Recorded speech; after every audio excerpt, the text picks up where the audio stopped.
कक्षा 10वीं हिंदी और क्षितिज भाग 2 पाठ 11। शीर्षक है बाल गोविंद भगत और लेखक हैं राम वृक्ष बैनीपुरी जी।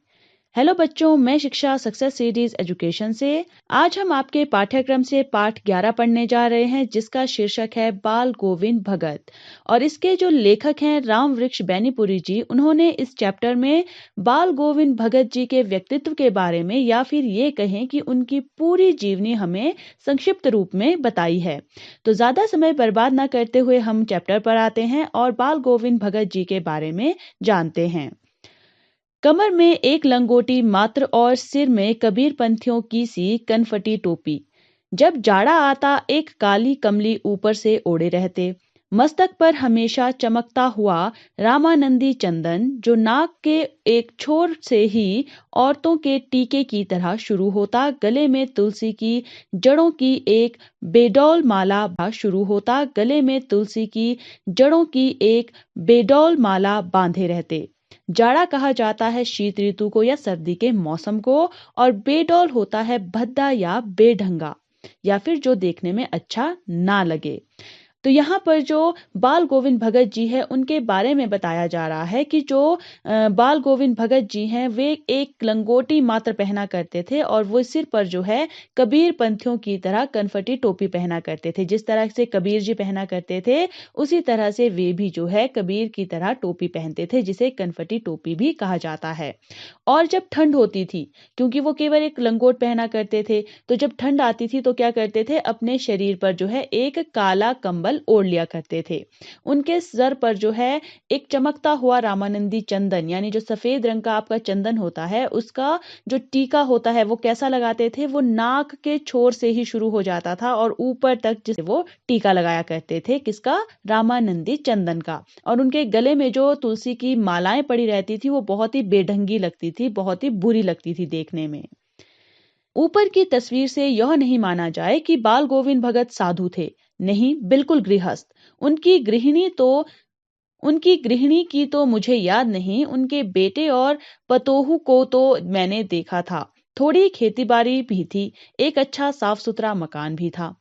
पतोहू जो है वो पुत्र की पत्नी या पुत्र वधू को कहा जाता है।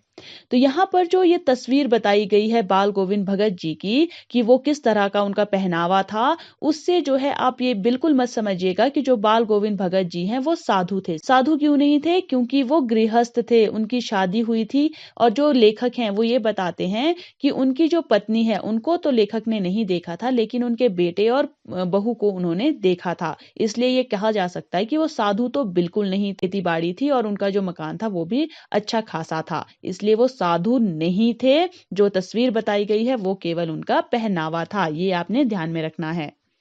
किंतु खेती बाड़ी करते, परिवार रखते भी बाल गोविंद भगत साधु थे। साधु की सब परिभाषाओं में खरे उतरने वाले। कबीर को साहब मानते थे, उन्हीं के गीतों को गाते, उन्हीं के आदेशों पर चलते। कभी झूठ नहीं बोलते, खरा व्यवहार रखते, किसी से भी दो टुक बात करने में संकोच नहीं करते, ना किसी से खामखा झगड़ा मोड़ लेते। खरे कहा जाता है सही सिद्ध करने वाले को, और खरा कहा जाता है सच्चे को। और दो टुक यानी साफ साफ बात करना, और संकोच होता है हिचकिचाहट। खामखा कहा जाता है अनावश्यक को, या फिर जिसकी आवश्यकता ना हो। अब यहाँ पर आगे लेखक बताते हैं, भले ही जो बाल गोविंद भगत जी हैं वो खेती बाड़ी करते थे, उनका परिवार भी था, लेकिन फिर भी वो साधु थे। साधु क्यों थे? क्योंकि जो साधु होते हैं उनकी जो परिभाषाएं हैं, या जिस तरह के साधु रहते हैं, उन पर जो है वो सही सही सिद्ध होते थे। क्यों? क्योंकि वो जो है कबीर को अपना साहब मानते थे, यानी वो कबीर को मानने वाले थे। वो सदा ही जो है उनके गाने गाया करते थे, और जैसा जैसा कबीर आदेश देते हैं अपने दोहों में, वे भी जो है उसी का पालन करते थे। वो क्या है, कभी झूठ नहीं बोलते थे, और हमेशा अच्छा व्यवहार रखते थे, सच्चा व्यवहार रखते थे। सबसे जो है अच्छे से बात करते थे, किसी से भी बात करने में हिचकिचाहट नहीं करते थे, और कभी भी जो है बिना मतलब से किसी से झगड़ा नहीं करते थे। साफ साफ कहा जाए तो जो बाल गोविंद भगत जी हैं वो कबीर के जो रास्ता कबीर ने दिखाया है उस पर चलने वाले थे। किसी की चीज नहीं छूते, ना बिना पूछे व्यवहार में लाते। इस नियम को कभी कभी इतनी बारीकी तक ले जाते कि लोगों को कौतूहल होता। इस नियम को कभी कभी इतनी बारीकी तक ले जाते कि लोगों को कौतूहल होता। कभी वह दूसरे के खेत में शौच के लिए भी नहीं बैठते। वह गृहस्थ थे, लेकिन उनकी सब चीज साहब की थी। कौतूहल कहा जाता है जानने या सीखने की जो प्रबल इच्छा होती है। अब यहाँ पर और एक बात कही गई है, किसके बारे में? बाल गोविंद भगत जी के बारे में, कि वो किसी की भी चीज को नहीं छूते थे या फिर बिना पूछे किसी की चीज को उपयोग में नहीं लाते थे। और ये चीजें हैं उनको वो बहुत बारीकी से अपने व्यवहार में लाते थे, और लोग जो है उनको देखकर परेशान हो जाते थे। उनके अंदर जो है ये जानने की इच्छा पैदा हो जाती थी कि वो जो है किस तरह से इतनी कठिन चीजों को जो है अपने व्यवहार में लाते हैं, कैसे इन नियमों का पालन करते हैं। अब यहाँ पर जो ये बात कही गई है दूसरों के खेत में शौच करने वाली, ये जो बात है ये तब की है जब लोग जो है खुले में शौच के लिए जाते थे। तो जो बाल गोविंद जो है खुले में शौच के लिए जाते थे, तो जो बाल गोविंद भगत जी हैं वे कभी भी जो है किसी दूसरे के खेत में जो है शौच नहीं करते थे। वो गृहस्थ जरूर थे, लेकिन उनकी जितनी भी चीजें थी, उनका जो भी व्यवहार था वो साहब की तरह था, यानी बिल्कुल कबीर जी की तरह था, क्योंकि वो कबीर जी को मानने वाले थे। जो कुछ खेत में पैदा होता, सिर पर लाद कर पहले उसे साहब के दरबार में ले जाते, जो उनके घर से 4 कोस दूर पर था। एक कबीरपंथी मठ से मतलब वह दरबार में भेंट रूप रख लिया जाकर प्रसाद रूप में जो उन्हें मिलता उसे घर लाते और उसी से गुजर चलाते। कोस कहा जाता है दूरी मापने की प्राचीन भारतीय पद्धति का एक पैमाना, और एक कोस जो है वो लगभग आज के 3.25 किलोमीटर के लगभग आप मान सकते हैं। गुजर कहा जाता है गुजारा चलाने को। तो यहाँ पर लेखक बताते हैं कि जो कुछ भी बाल गोविंद भगत जी अपने खेतों में खेती बाड़ी करके पैदा करते थे फसल को, वो पूरी की पूरी फसल जो है वो पहले कहाँ ले जाते थे? साहब के दरबार में, यानी कबीर जी के दरबार में ले जाते थे, जो उनके घर से 4 कोस दूर था। वो वहां तक जो है पैदल चलकर जाते थे, और उनकी जितनी भी फसल होती थी वो सारी की सारी पहले जो है दरबार में भेंट रूप में रख लेते थे, और जो भी वहां से उन्हें वापस दिया जाता था प्रसाद के रूप में, वो उसी से अपने जीवन का गुजारा चलाते थे। इन सब के ऊपर मैं तो मुग्ध था, उनके मधुर गान पर जो सदा सर्वदा ही सुनने को मिलते। कबीर के वे सीधे साधे पद जो उनके कंठ से निकलकर सजीव हो उठते। मुग्ध होता है मोहित होना, और सर्वदा कहा जाता है हमेशा को। अब जो ये बाल गोविंद भगत जी का व्यवहार था, उस पर लेखक जो है वो मोहित थे, यानी लेखक उनके बहुत बड़े फैन आप कह सकते हैं, उनके फैन हो गए थे। और उनके जो मधुर गान हैं, जो वो हमेशा गुनगुनाते रहे, जो मधुर गीत वो गाते रहते थे, वो जो है ऐसा लगता था जो कबीर के सीधे साधे पद हैं, जब वो बाल गोविंद भगत जी के मुख से निकलते थे तो ऐसा लगता था जैसे वो सजीव हो उठे हैं, वो जीवित हो गए हैं। अषाढ़ की रिमझिम है, समूचा गांव खेतों में उतर पड़ा है। कहीं हल चल रहे हैं, कहीं रोपनी हो रही है। धान के पानी भरे खेतों में बच्चे उछल रहे हैं, औरतें कलेवा लेकर मेड़ पर बैठी हैं। आसमान बादल से घिरा, धूप का नाम नहीं। ठंडी पुरवाई चल रही। ऐसे ही समय आपके कानों में एक स्वर तरंग झंकार सी उठी। यह क्या है, यह कौन है, यह पूछना ना पड़ेगा। आषाढ़ कहा जाता है चैत्र मास से प्रारंभ होने वाले वर्ष का जो चौथा महीना होता है, यानी जो हिंदू आपका कैलेंडर है उसका चौथा महीना आषाढ़ कहा जाता है। रोपनी कहा जाता है बीज या पौधे आदि एक स्थान से लेकर दूसरे स्थान पर लगाने की क्रिया को। कलेवा के किनारे को। और पुरवाई कहा जाता है हवाओं को। अब यहाँ पर लेखक बताते हैं कि जो चौथा महीना है, यानी जो आषाढ़ है, उसमें जो रिमझिम वर्षा हो रही है, उसमें जो है गांव के जितने भी लोग हैं वो खेतों में उतर पड़े हैं। क्यों? क्योंकि अब जो है रोपनी का टाइम आ गया है, यानी जो धान के पौधे होते हैं उनको एक जगह से उठाकर जो है दूसरी जगहों पर एक एक करके रोपा जाता है, बोया जाता है। उसको रोपनी कहते हैं। तो वो कब होती है? आषाढ़ मास में। तो उसका समय आ गया है, तो सारे जो लोग हैं वो खेतों में आ गए हैं। अब जो धान है उसके खेत पानी से भर गए हैं, और उसमें बच्चे जो है वो उछल रहे हैं। औरतें जो है वो सुबह का नाश्ता लेकर जो है खेत के किनारों पर बैठी हुई है। और जो मौसम है वो कैसा है? बादलों से घिरा हुआ है, धूप का बिल्कुल नाम नहीं है, और ठंडी ठंडी हवाएं चल रही है। ये जो है आषाढ़ का मौसम मौसम बता रहे हैं लेखक। और ऐसे समय में जब रोपनी हो रही है और जो बच्चे औरतें गांव वाले हैं वो बिल्कुल बिजी हैं, जो है वो आता है और ये क्या है कौन है ये पूछना नहीं पड़ेगा, क्योंकि सभी को पता है कि वो स्वर जो है वो कहाँ से आ रहा है, कौन गा रहा है, ये जो है सब जानते हैं। बाल गोविंद भगत समूचा शरीर कीचड़ में लिथड़े अपने खेत में रोपनी कर रहे हैं। उनकी उंगली एक एक धान के पौधे को पंक्तिबद्ध खेत में बिठा रही है। उनका कंठ एक एक शब्द को संगीत के जीने पर चढ़ाकर कुछ को ऊपर स्वर्ग की ओर भेज रहा है और कुछ को इस पृथ्वी की मिट्टी पर खड़े लोगों के कानों की ओर। लिथड़े कहा जाता है लिपटे को। अब बाल गोविंद भगत जी जो हैं वो भी समूचे गांव के साथ जो है अपने खेत में उतर गए हैं और खेत में जो है कीचड़ होने की वजह से वो पूरा शरीर जो उनका है वो कीचड़ में लिपट चुका है और उनकी जो उंगलियां हैं वो एक एक धान के पौधे को जो है पंक्ति से जो है अपने खेत में बिठा रही है। अब उनका जो पंक्ति से जो है अपने खेत में बिठा रही है, अब उनका जो कंठ है उससे एक एक शब्द जो है वो संगीत निकल रहा है, जो कुछ तो है ऊपर स्वर्ग की ओर जा रहा है लेकिन कुछ जो है पृथ्वी की मिट्टी में जो खड़े लोग हैं उनके आसपास उनके कानों में पड़ रहे हैं। लेखक के कहने का तात्पर्य यहाँ पर यह है कि जो वो संगीत गुनगुना रहे हैं, गा रहे हैं, वो जो है स्वर्ग के देवताओं से लेकर जमीन पर जो लोग हैं सभी जो है सुनकर प्रसन्न हो रहे हैं। बच्चे खेलते हुए झूम उठते हैं, मेड़ पर खड़ी औरतों के होंठ कांप उठते हैं, वे गुनगुनाने लगती हैं। हलवाहों के पैर ताल से उठने लगते हैं, रोपनी करने वालों की उंगलियां एक अजीब क्रम में चलने लगती है। बाल गोविंद भगत का यह संगीत है या जादू। हलवाहा कहा जाता है हल चलाने वालों को। अब यहाँ पर लेखक बताते हैं कि जो बच्चे हैं वो उस गाने को सुनकर, उस संगीत को सुनकर जो है खेल, और जो किनारे पर बैठी हुई औरतें हैं उनके होंठ भी जो है वो अपने आप ही हिलने लग जाते हैं, वो भी जो है बाल गोविंद भगत जी के साथ जो है गाना गुनगुनाने लगती है। जो हल चलाने वाले हैं उनके पैर भी जो है उन गानों के ताल के साथ उठने लगते हैं और जो रोपनी कर रहे हैं लोग उनकी जो उंगलियां हैं वो भी उस गाने के जो अजीब क्रम है उसके साथ चलने लग जाती है। ये सारी चीजें देखकर जो लेखक हैं वो बाल गोविंद भगत जी के गाने को सुनकर जो है अचंभित हो उठते हैं कि ये सारी चीजें इस तरह से घट रही है। ऐसा लगता है कि जो बाल गोविंद भगत जी हैं उनका जो संगीत है वो संगीत ना होकर कोई जादू है। भादों की वह अंधेरी अधरतिया, अभी थोड़ी ही देर पहले मूसलाधार वर्षा खत्म हुई है।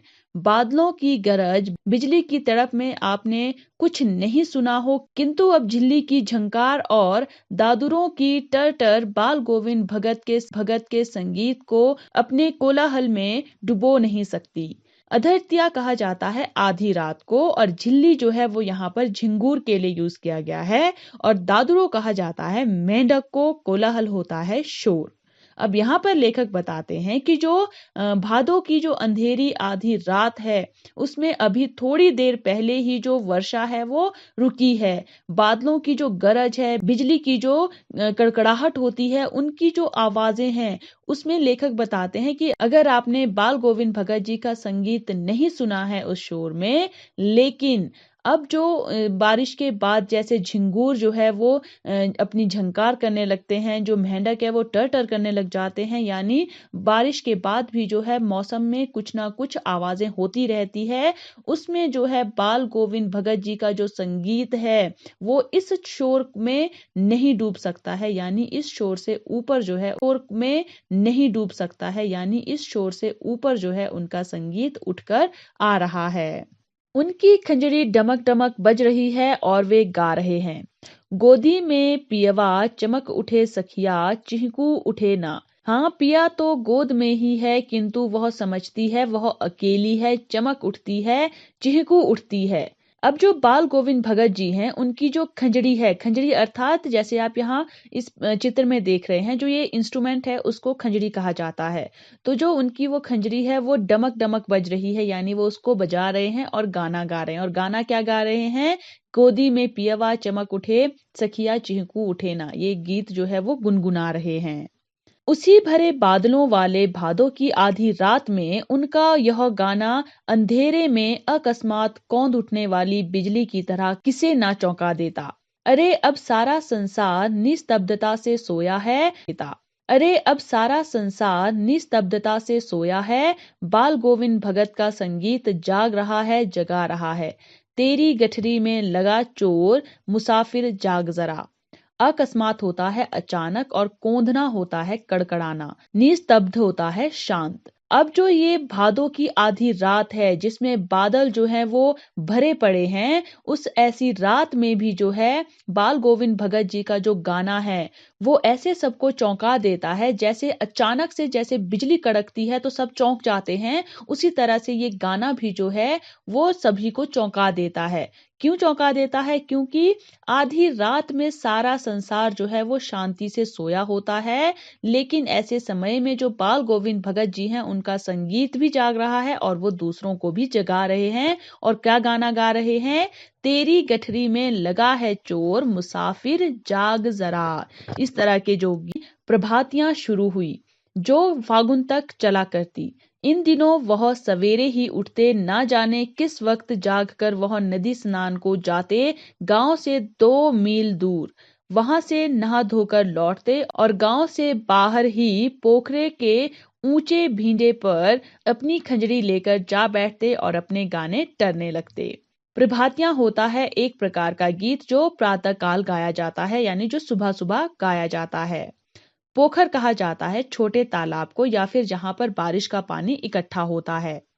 भींडे कहा जाता है तालाब के आसपास की ऊंचाई वाले स्थान को। अब यहाँ पर लेखक बताते हैं कि कार्तिक मास के शुरू होने से पहले ही बाल गोविंद भगत जी की जो प्रभातियां हैं, जो शुरू में सुबह उठकर गीत गाया जाता है, वो शुरू हो जाती थी और वो कब तक चलती थी? जब तक फागुन मास नहीं आ जाता था। इन दिनों भी जो है वो सवेरे ही उठ जाते थे और किसी को पता भी नहीं चलता था कि वो कब उठ जाते हैं और नदी में जाकर स्नान कर जाते थे। और नदी कितने दूर थी गांव से? 2 मील दूर। और वहां पर जो है वो नहा धोकर जो है लौटते थे। गांव से बाहर ही जो है एक छोटा तालाब था, वहां पर ऊंचाई पर बैठकर जो है अपनी खंजरी बजाते और अपने गाने को गाने लगते। मैं शुरू से ही देर तक सोने वाला हूँ, किंतु एक दिन माघ की उस दंत किटकिटाने वाली भोर में भी उनका संगीत मुझे पोखरे पर ले गया था। अभी आसमान में तारे के दीपक बुझे नहीं थे। हाँ, पूरब में लोही लग गई थी जिसकी लालिमा को शुक्र तारा और बढ़ा रहा था। खेत, बगीचा, घर सब पर कुहासा छा रहा था। लोही होता है अरुणिमा या फिर जो लालिमा सूर्योदय से पहले आसमान में छा जाती है। कुहासा कहा जाता है कोहरे को या धुंध को। अब लेखक अपने बारे में यहाँ बताते हैं कि वो शुरू दिन जब माघ की जो दांत कटकटाने वाली सुबह होती है, यानी बहुत ज्यादा ठंड होती है माघ महीने में, उस महीने में भी जब लेखक ने बाल गोविंद भगत जी का संगीत सुना तो वो जो है उस संगीत से खींचे चले गए कहाँ तक? जहां बाल गोविंद भगत जी जो है बैठे हुए थे, अपना गाना गा रहे थे। और कहाँ बैठे रहते थे वो? पोखरे के पास, यानी छोटे तालाब के पास। लेखक यहाँ पर समय बताते हैं कि अभी जो है आसमान में तारे चमचमा रहे थे, लेकिन जो पूर्व दिशा है वहां पर थोड़ी थोड़ी लालिमा आ गई थी, जिसकी शोभा जो है शुक्र तारा और भी बढ़ा रहा था। लेकिन हर जगह सुबह के समय में माघ के टाइम पर जो है खेत, बगीचे, घर सब जगह जो है कोहरा छाया रहता है, यानी माघ के महीने में ठंड बहुत ज्यादा हो जाती है। सारा वातावरण अजीब रहस्य से आवृत मालूम पड़ता था। उस रहस्यमय वातावरण में एक कुश की चटाई पर पूरब मुंह काली कमली ओढ़े बाल गोविंद भगत, उनके मुख से शब्दों का तांता लगा था। उनकी उंगलियां खंजरी पर लगातार चल रही थी। गाते गाते इतने मस्त हो जाते, इतने सुरूर में आते, उत्तेजित हो उठते कि मालूम होता अब खड़े हो जाएंगे। कमली तो बार बार सिर से नीचे सरक जाती। मैं जाड़े से कंपकपा रहा था, किंतु तारे की छांव में भी उनके मस्तक के श्रम बिंदु जब तब चमक ही पड़ते। आवृत होता है घिरा हुआ। अब लेखक ने जो वातावरण का ज़िक्र किया था, वो बहुत ही अजीब तरह का मालूम पड़ रहा था और वैसे ही रहस्यमय वातावरण में लेखक बताते हैं कि जो बाल गोविंद भगत जी है, वो एक कुश की चटाई लिए जो है पूरब की ओर मुँह करके बैठे हुए थे। उन्होंने काला कंबल ओढ़ रखा था और उनके मुँह से जो है शब्दों के जो तांते हैं, यानी जो शब्द है वो लगातार उनके मुख से निकलते जा रहे थे और उनकी उँगलियाँ जो है वो उनके खंजरी पर लगातार चल रही थी। यानी वो खंजरी बजाते जा रहे थे और गीत गा रहे थे। अब गीत गाते-गाते लेखक बताते हैं कि वो इतने मस्त हो जाते थे, वो इतने ज़्यादा उत्तेजित हो जाते थे, उनको देखकर ऐसा लगता था कि वो अब खड़े हो जाएँगे। उनकी जो कंबल है, वो बार-बार उनके सिर से तो नीचे सरक ही जाती थी और उनको देखकर लेखक ये बताते हैं कि लेखक जो हैं वो खुद तो जाड़े की उस ठंड में कँपा रहे थे, लेकिन तारे की जो छाँव है, यानी तारे की जो प्रकाश है, उसमें भी जो है बाल गोविंद भगत जी का जो मस्तक है, उसमें श्रम बिंदु यानी पसीने की जो बूंदें हैं, वो साफ-साफ जो है कभी-कभी चमक जाती थी। ये लेखक जो है उस दृश्य का वर्णन कर रहे हैं, जहाँ पर बाल गोविंद भगत जी को वे देख रहे हैं खंजरी बजाते हुए और सुबह-सुबह गीत गाते हुए। गर्मियों में उनकी संझा कितनी उमस भरी शाम को ना शीतल करती। उनके घर के आंगन में शाम को ना शीतल करती। उनके घर के आंगन में आसन जमा बैठते, गांव के उनके कुछ प्रेमी भी जुट जाते। खंजरियों और करतालों की भरमार हो जाती। एक पद बाल गोविंद भगत कह जाते, उनकी प्रेमी मंडली उसे दोहराती दिराती। संध्या कहा जाता है संध्या को। अब लेखक बताते हैं कि जो गर्मियां हैं उसकी जो शाम है, उसमें कितनी उमस भरी जो शाम होती है, उसको बाल गोविंद भगत जी जो है अपने गीत से शीतल कर देते थे, अच्छा कर देते थे। अब शाम के समय उनके घर के आंगन में जो है वो जमावड़ा इकट्ठा हो जाता था, यानी गांव के जो उनके प्रेमी है, यानी उनको चाहने वाले हैं, जिनको बाल गोविंद भगत जी के गीत अच्छे लगते हैं, वो जो है उनके आंगन में शाम को इकट्ठे हो जाते थे और फिर जो है वहां पर एक तरह से जागरण सा शुरू हो जाता था, यानी खंजरियां बजने लगती थी, करतालें बजने लगती थी और एक पद जो है कबीर जी का बाल गोविंद भगत जी गाते थे और उसके को जो है उनकी जो प्रेमी मंडली है, यानी जो लोग हैं उन्हें पसंद करते हैं, वो उस दोहे को दोहराते रहते थे। धीरे धीरे स्वर ऊंचा होने लगता, एक निश्चित ताल एक निश्चित गति से। उस ताल स्वर के चढ़ाव के साथ श्रोताओं के मन भी ऊपर उठने लगते। धीरे धीरे मन तन पर हावी हो जाता। होते होते एक क्षण ऐसा आता कि बीच में खंजरी लिए बाल गोविंद भगत नाच रहे हैं और उनके साथ ही उनके तन और मन नृत्यशील हो उठे हैं। सारा आंगन नृत्य और संगीत से ओतप्रोत है। अब यहाँ पर लेखक बताते हैं कि धीरे धीरे जो गाने के स्वर हैं, वो जो है एक निश्चित ताल पकड़ लेते थे और एक निश्चित गति से जो है वो शुरू हो जाते थे, यानी जो गाना वे गाते थे, जो दोहे वो गुनगुनाते थे, वो जो है बहुत ही सही तरीके से सामने आते थे।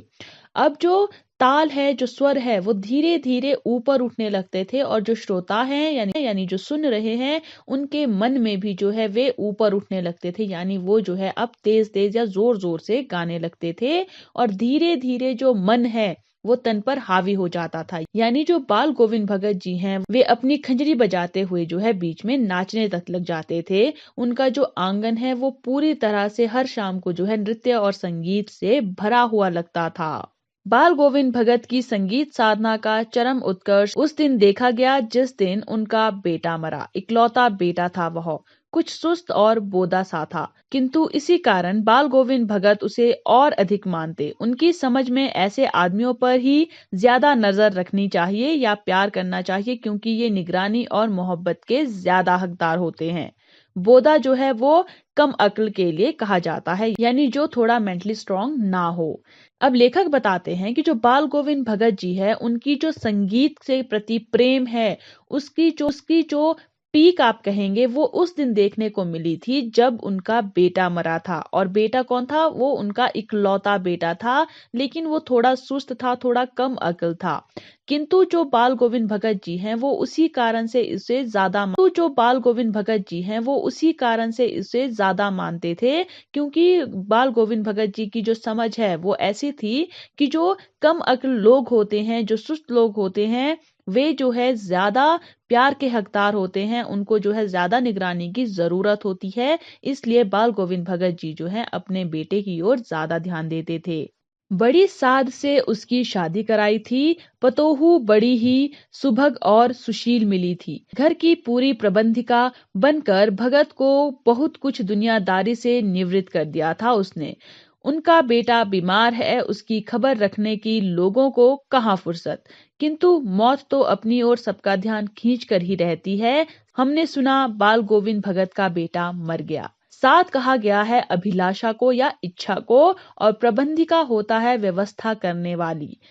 निवृत्त होता है अवकाश प्राप्त। अब यहाँ पर लेखक बताते हैं कि जो बाल उनकी इच्छा थी कि उन्होंने अपने बेटे की शादी कराई थी, और उनकी जो बहू है वो बहुत ही भाग्यशाली और बहुत ही सुशील उन्हें मिली थी। उसने जो है घर की पूरी जिम्मेदारियां जो है वो संभाल ली थी, और बहुत हद तक जो भगत हैं उनको जो है दुनियादारी से अवकाश दे दिया था, यानी उनको बहुत सारी जो जिम्मेदारियां हैं उससे मुक्त कर दिया था।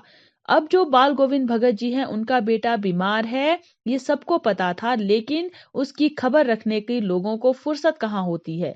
लेकिन जो मौत होती है वो सबका ध्यान अपनी ओर खींच लेती है, यानी जैसे ही उनके बेटे की मृत्यु हुई, लोगों का ध्यान जो है उस ओर चला गया, और सबने जो है बातें सुनी कि जो बाल गोविंद भगत जी हैं उनका बेटा मर गया है।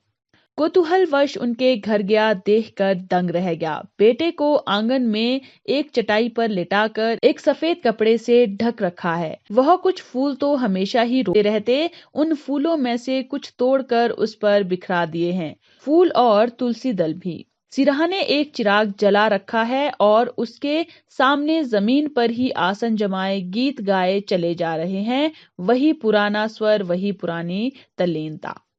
अब लेखक को भी जो है कौतूहल हुआ, हैरानी हुई, और वो जो है उनके घर गए, और वहां जो उन्होंने दृश्य देखा वो देखकर वो दंग रह गए। उन्होंने क्या देखा कि जो बाल गोविंद भगत जी का बेटा है उसका जो शरीर है वो आंगन में एक चटाई पर लेटाया गया है, उसको सफेद कपड़े से ढका हुआ है। उस पर जो है वे फूल बिखरे पड़े हैं जिनको जो बाल गोविंद भगत जी हैं वो हमेशा उगाया करते थे, और साथ ही साथ तुलसी भी जो है वो रखी गई है। सिरहाने पर चिराग जलाया गया है, और सामने जमीन पर कौन बैठे हैं? बाल गोविंद भगत जी बैठे हैं, जो गीत गुनगुना रहे हैं। ऐसी स्थिति में भी वे जो हैं पुराने स्वर और पुरानी जो तल्लीनता है। घर में पतोहू रो रही है, जिसे गांव की स्त्रियां चुप कराने की कोशिश कर रही है, किंतु बाल गोविंद भगत गाए जा रहे हैं। हाँ, गाते गाते कभी कभी पतोहू के नजदीक भी जाते और उसे रोने के बदले उत्सव मनाने को कहते। आत्मा परमात्मा के पास चली गई, विरहिणी अपने प्रेमी से जा मिली। भला इससे बढ़कर आनंद की कौन बात। मैं कभी कभी सोचता यह पागल तो नहीं हो गए, किंतु नहीं, वह जो कुछ कह रहे थे उसमें उनका विश्वास बोल रहा था, वह चरम विश्वास जो हमेशा ही मृत्यु पर विजयी होता आया है। अब यहाँ पर लेखक बताते हैं कि जो उनका घर है उसमें कौन रोए जा रहा था? उनकी बहू, और गांव की स्त्रियां जो है वो उसे चुप कराने में लगी हुई थी। लेकिन जो बाल गोविंद भगत जी हैं वो जो है गाने गुनगुनाए जा रहे थे, और कभी कभी गाते गाते जो है वो अपने बहू के पास भी पहुंच जाते और उसको रोने के लिए मना करते, बल्कि ये कहते चाहिए। क्यों मनानी चाहिए? क्योंकि जो आत्मा है वो परमात्मा से मिल गई है, यानी जो अपने प्रेमी से बिछड़ी हुई प्रेमिका थी वो अपने प्रेमी से जा मिली है, और इससे बड़े आनंद की क्या बात होगी। यानी जो बाल गोविंद भगत जी हैं वो अपने बेटे की मृत्यु पर दुखी नहीं है, वे खुश हैं कि उनके बेटे की जो आत्मा है वो परमात्मा से जा मिली है। अब लेखक बताते हैं कि कभी कभी ये सारी चीजें देखकर जो है वो ये सोचने पर मजबूर हो जाते थे कि कहीं जो बाल गोविंद भगत जी हैं वो पागल तो नहीं है जो ऐसी बातें कह रहे हैं। लेकिन फिर जो है लेखक बताते हैं कि जो कुछ वे कह रहे थे उसमें एक विश्वास था, यानी एक दृढ़ विश्वास था जो मृत्यु पर भी विजय प्राप्त कर जाता है। तो ये सारी चीजें ऐसी थी जहां पर बाल गोविंद भगत जी का संगीत के प्रति प्रेम हमें देखने को मिलता है। बेटे के क्रियाकर्म में तूल नहीं किया, पतोहू से ही आग दिलाई उसकी, किंतु यही आग दिलाई उसकी, किंतु ज्यों ही श्राद्ध की अवधि पूरी हो गई, पतोहू के भाई को बुलाकर उसके साथ कर दिया, यह आदेश देते हुए कि उसकी दूसरी शादी कर देना। तूल कहा जाता है किसी बात का बहुत बढ़ जाना। अब लेखक बताते हैं कि जब बेटे के क्रियाक्रम की बात आई तो जो बाल गोविंद भगत जी हैं उन्होंने जो है कि उस बात को बिल्कुल नकार दिया। फिर जो है उनकी बहू को ही उनके बेटे को आग देनी पड़ी। लेकिन जैसे ही श्राद्ध की अवधि पूरी हुई तो अपनी बहू के भाई को जो है उन्होंने बुलाया और उसके साथ जो है अपनी बहू को भेज दिया। और भेजते भेजते उन्होंने क्या कहा कि इसकी दूसरी शादी कर देना। इधर पतोहू रो रो कर कहती, मैं चली जाऊंगी तो बुढ़ापे में कौन आपके लिए भोजन बनाएगा, बीमार पड़े तो कौन एक चुल्लू पानी भी देगा। मैं पैर पड़ती हूँ, मुझे अपने चरणों से अलग नहीं, मैं पैर पड़ती हूँ, मुझे अपने चरणों से अलग नहीं कीजिए। लेकिन भगत का निर्णय अटल था, तू जा, नहीं तो मैं ही इस घर को छोड़कर चल दूंगा। यह थी उनकी आखिरी दलील, और इस दलील के आगे बिचारी की क्या चलती। दलील होता है वाद विवाद या बहस। तो जो पतोहू है वो रो रो कर, उसका बुरा हाल हो गया था, वो रो रो कर ये कह रही थी कि मैं चली गई तो बुढ़ापे में जो है आपको भोजन बनाकर कौन खिलाएगा, अगर बीमार पड़ गए तो कौन जो है आपको चुल्लू भर पानी भी देगा। वो जो है बाल गोविंद भगत जी के पांव में भी पड़ गई कि वो जो है उन्हें उनसे दूर ना करे। लेकिन ये जो निर्णय था भगत जी का वो बिल्कुल अटल था कि या तो तू जा, नहीं तो मैं ही इस घर को छोड़कर चल दूंगा।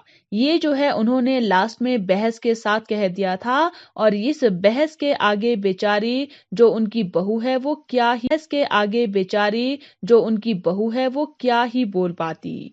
बाल गोविंद भगत की मौत उन्हीं के अनुरूप हुई। वह हर वर्ष गंगा स्नान करने जाते, स्नान पर उतनी आस्था नहीं रखते जितना संत समागम और लोक दर्शन पर। पैदल ही जाते, करीब 30 कोस पर गंगा थी। अनुरूप होता है अनुसार या मुताबिक।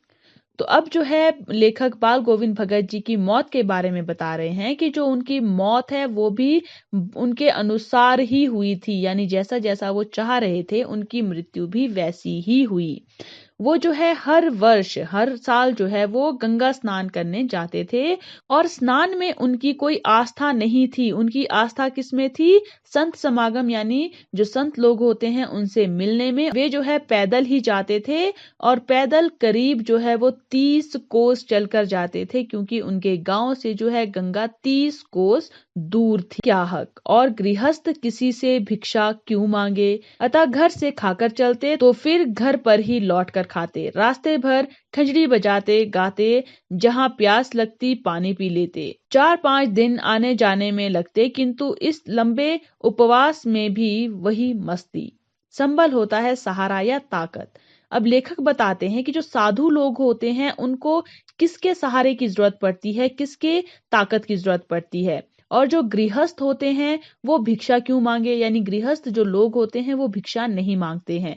इसलिए बाल गोविंद भगत जी ना तो साधु थे और ना ही जो है वो गृहस्थ का जो जीवन है वो अच्छी तरह से निभा रहे थे, जिम्मेदारियां निभा रहे थे। तो इन सारी चीजों को ध्यान में रखते हुए जो बाल गोविंद भगत जी हैं वो घर से खाकर ही जाते थे और वापसी में घर लौट कर ही खाना खाते थे। रास्ते में वो सिर्फ अपनी खंजरी बजाते रहते थे और गाना गाते रहते थे। जब उनको प्यास लगती तो पानी पी लेते थे, लेकिन खाना वो केवल घर पर ही खाते थे। उनको जो है 4-5 दिन लग जाते थे आने जाने में, लेकिन इन 4-5 दिनों में वो उपवास रखते थे, लेकिन उनकी जो मस्ती है वो अभी भी उसी तरह से बरकरार थी। अब बुढ़ापा आ गया था, किंतु टेक वही जवानी वाली। इस बार लौटे तो तबीयत कुछ सुस्त थी। खाने पीने के बाद भी तबीयत नहीं सुधरी, थोड़ा बुखार आने लगा, किंतु नेम व्रत को छोड़ने वाले नहीं थे। अब लेखक यहाँ पर बताते हैं कि जो बाल गोविंद भगत जी हैं अब वो बूढ़े होते चले जा रहे थे, लेकिन उनकी जो टेक है वो अभी भी जवानी वाली थी। लेकिन इस बार जब वे गंगा स्नान करके लौटे तो उनकी तबीयत जो है वो थोड़ी खराब हो गई थी। खाना खाने के बाद, पानी पीने के बाद लगा था कि उनकी तबीयत सुधर जाएगी, लेकिन उनकी तबीयत नहीं सुधरी। अब जो है उन्हें बुखार आने लग गया था, लेकिन फिर भी वे जो है व्रत छोड़ने वाले दिन दिन छिनने लगे। लोगों ने नहाने धोने से मना किया, आराम करने को कहा, किंतु हंसकर टाल देते रहे। उस दिन भी संध्या में गीत गाए, किंतु मालूम होता जैसे तागा टूट गया हो, माला का एक एक दाना बिखरा हुआ। अब लेखक यहाँ पर बताते हैं कि जो बाल गोविंद भगत जी हैं, उनका जो रूटीन है वो वैसा ही चल रहा था। यानी वो दोनों टाइम जो है गीत गाते थे, स्नान ध्यान आदि करते थे, खेती बाड़ी करते थे, और इसी में जो है उनके जो दिन है वो गुजरने लग गए थे। लेकिन बुढ़ापा आ जाने के कारण जो लोग हैं वो अब उन्हें नहाने धोने से मना करने लग गए थे, कहने लग गए थे कि अब उन्हें आराम करना चाहिए। लेकिन जो बाल गोविंद भगत जी है वो इन सारी चीजों को हंसकर टाल देते थे, और उस दिन यानी लेखक जो है लास्ट के दिन की बात कर रहे हैं कि जिस दिन जो है उन्होंने लास्ट बार बाल गोविंद भगत जी का गाना सुना था, उस दिन जो लास्ट बार बाल गोविंद भगत जी का गाना सुना था, उस दिन जो गीत गाया था उन्होंने शाम के टाइम पे, उसको सुनकर ऐसा लग रहा था कि उनका जो एक धागा है वो टूट गया है, जिससे उनका जो गाना है वो बहुत ही आस्ते से या फिर बहुत ही बुरी तरह से वो गा रहे थे। उनकी जो माला है उसका एक एक दाना बिखरा हुआ लग रहा था। यानी उनका जो गाना है वो अच्छी तरह से वो पहले की तरह नहीं गा पा रहे थे। भोर में लोगों ने गीत नहीं सुना, जाकर देखा तो बाल गोविंद भगत नहीं रहे, सिर्फ उनका पंजर पड़ा है। अब जब सुबह हुई और लोगों ने बाल गोविंद भगत जी का गाना नहीं सुना, क्योंकि बाल गोविंद भगत जी चाहे गर्मी हो, सर्दी हो, धूप हो, बारिश हो, कुछ भी हो, बाल गोविंद भगत जी कभी भी गाना गाने से पीछे नहीं हटते थे। लेकिन जब सुबह हुई और लोगों को गाना नहीं सुनाई दिया, तब जो है गांव वालों ने बाल गोविंद भगत जी के घर जाकर देखने का निर्णय लिया, और जब वहां पर देखने गए तो उन्होंने देखा कि वहां पर बाल गोविंद भगत जी नहीं बल्कि उनका जो जर्जर शरीर है वो पड़ा हुआ है। यानी बाल गोविंद भगत जी जो है अपनी मृत्यु के आखिरी समय तक भी जो है अपने नियमों पर अटल रहे, वे जो है अपने सभी नियमों का पालन करते रहे। आशा करते हैं कि इस चैप्टर की एक्सप्लेनेशन आपको आपके क्वेश्चन के आंसर्स देने में हेल्पफुल रहेगी, और इसी तरह की अन्य वीडियोस के लिए आप हमारे चैनल सक्सेस सीरीज एजुकेशन